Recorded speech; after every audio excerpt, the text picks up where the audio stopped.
Hi and welcome to this video, which is about a new device that I've bought for my Oric. It's been released not that long ago and it's called the LOCI, L-O-C-I, and this is a small and neat maybe 3.5 inch square device which is powered by a Raspberry Pi, but it connects into the Oric's expansion bus, so it can take over the Oric and allow you to load a few things, primarily discs and tapes, but also different Oric ROMs. And what I'm really interested in is custom ROMs. So we'll show that in a minute. You can load files through the USB interface here, and it's a nice little device. This little wire here is my own concoction, which I'll go into the reasons for in a short while. But let's plug it in. First, I'll put in my USB stick. Then I will plug in this end of the cable. And now let's go ahead and plug it in, and we can see what we get. So let's see. So power on.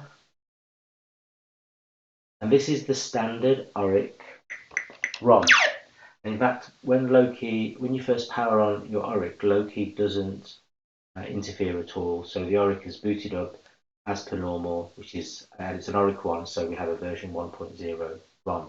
But if I press the red button on the LOCI, two buttons here, red and a black button. The red button is known as the action button. So when I press that, let's show you what happens. And immediately we boot into the LOCI user interface. And here we have a few options. I can load micro discs, up to 4 of them. So DSK files. I can load a tab file. I can change between the Oric-Atmos ROM or the Oric-1 ROM, or I can provide my own ROM, which is what I'm super interested in doing. So let's try that first. Let's go first to a tape file. So I can go to my internal USB stick, press the tap button. Now here it takes a few minutes, and not a few minutes, a few seconds, while it collects all the tap files, and then it's going to show me the tap file. So let's go to one that I remember from back in the day. Now you'll notice that the default is Oric-ROM is Atmos. So let's try that and see what happens. Now the LOCI has now taken over the Oric. It's replaced the Oric 1.0 ROM with the LOCI 1.1 ROM, which is the Atmos ROM. So that's the first change you see.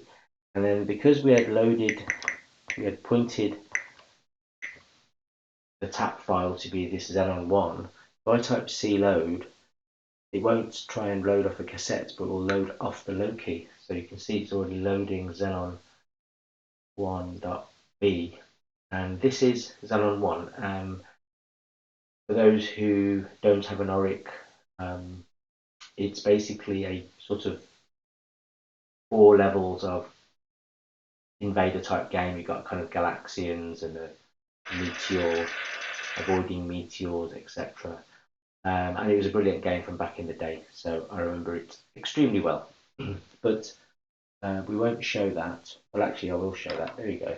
That's what it looks like. I think it was a really good game for the day. Wasn't that much better as it even those days. So I just now the TV always seems to get messed up with its organization, but it's fine. It's nothing to do with the LOCI. Got a bad TV. So that's the Xenon 1 app. I could actually change it to be an Oric-1 if I want to, and then I can still load that file. But the other thing I can do is load disk files. So let's load a disk file. And I've got some disks here, and I'll load this one because it's pretty cool. Then I'll do a boot. Oh, I need to reboot it. Then go to the LOCI. Then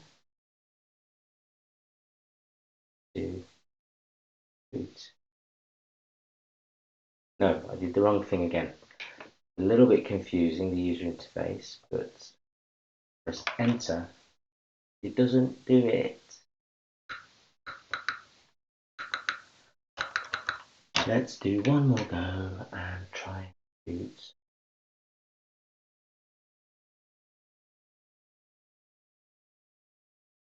Let's load.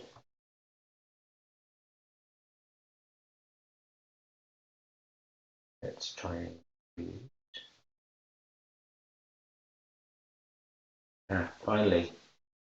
It's I'm not that familiar with it yet, but finally got there. The key combinations that I got confused with. But this is loading a disk file.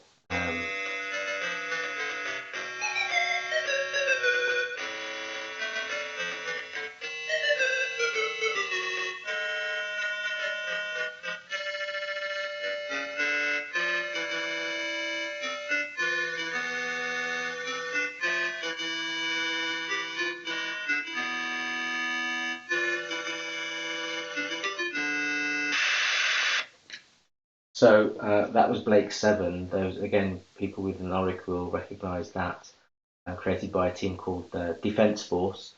That's keeping the Oric alive with amazing modern developed games.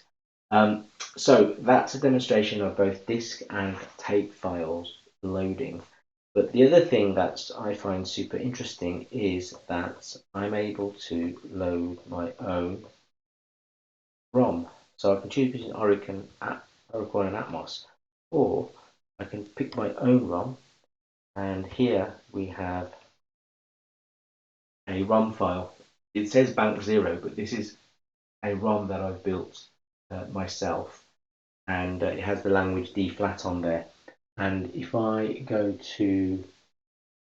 show you what I used to have to do to load dflat. Basically, I had this ROM board. So this breadboard here allowed me to put a EEPROM, and this would connect to the expansion bus so that this EEPROM would take over the Oric. So I could put my dflat language on here, and it would run as if it was part of the Oric's ROM. But as you can see, it's a bit of a mess, and it can be a little bit flaky. So being able to load ROMs from something like the LOCI would be really useful. So let's do that. So if I select that, then I will need to select boot again. Paste there. Sometimes I find a black button. There we go. And now we have dflat. Now this is a custom language, and dflat also has a custom hardware for storage. So it's this essentially. Like that. So again, another mess of wires. But basically, this plugs into the printer port of the Oric, and then this is just very messy. But essentially, it's a little Arduino type board connecting to an SD card, and that's basically providing the ability to load files from dflat. Now the problem with this is that the LOCI over here, my previous board that I was using would provide a power, but the LOCI doesn't, so I added this. So I'll plug that in a minute, but first let's plug this into the printer port. I also plug in the joystick, I think, while I'm at it. That. So I've got my regular QuickShot 2 joystick here, and then I plug in the power lead, power up the SD card board. If I type DIR now, I've got a connection to my SD card. So now I can load anything from the SD card just as if I was using when I was using my ROM board, and then yeah, so this is super useful. Let's see where we are. Oh yes, I need to go into the gallery folder.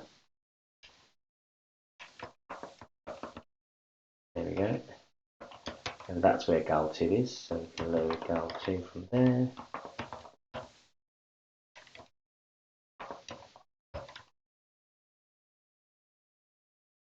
As it says, press start. And it's just a little gallery program that's loading off the SD card, and these files are on the SD card. So basically, what's happening here? The LOCI has a dflat ROM, and it's overriding the internal ROM of the Oric. Dflat itself then has a custom interface to this board with the Arduino connected to an SD card. And the sum of all that is I am now able to run dflat without having to use my flaky breadboard. So it's pretty cool little device. I'm very happy with it. I've only had it for a couple of days, or a day actually. So I need to do some more experiments. But I think the the potential of this is incredible. So I can load my own custom ROMs, disk files, tape files, as well as I think we'll potentially look at how we can get rid of this here. So I was talking to the creator of LOCI and by messaging, and we talked about maybe how we can create software emulation of this, so we can all sit inside the LOCI, and that way people can have the opportunity to use dflat without needing all this hardware that I've got here. So that's it for now.